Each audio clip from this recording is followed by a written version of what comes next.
ازاي تحسب سعراتك الحرارية. قلت لك في فيديو فات يعني ايه سعرات حرارية واهمية انك تحسبها. في الفيديو ده هقول لك ازاي تحسب سعراتك الحرارية.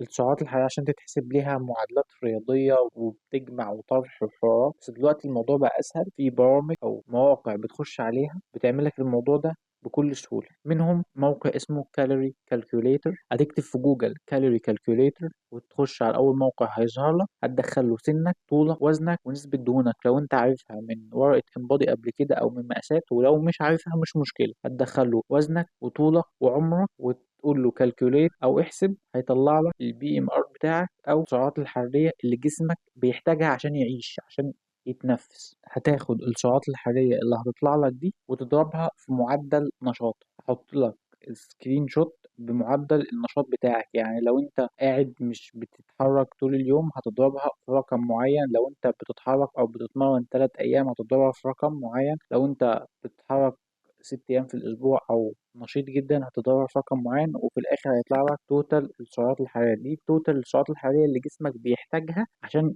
هو يثبت عليها. فلو انت عاوز تزيد في الوزن هتزود السعرات الحرارية دي عن الرقم اللي طلع لك، لو انت عاوز تخس هتقلل عن السعرات الحرارية اللي طلعت لك. طبعا دلوقتي عرفت يعني ايه سعرات حرارية وازاي احسبها. هعرف ازاي بقى الاكل اللي انا باكله ده فيه كمية سعرات حرارية قد ايه عشان اقدر احسبهم او اخصمهم من السعرات الحرارية بتاع توتال اليوم بتاعي. وده اللي هقوله لك في الفيديو اللي جاي، فاتاكد انك عامل فولو واعمل لي لايك، ولو عندك اي سؤال سيبه في الكومنتات، ولو محتاج شرح عملي ازاي تخش على الموقع ده وهعمل لك سكرين ريكورد ابين لك فيه شرح عملي اكتب لي تحت في الكومنتات. سلام.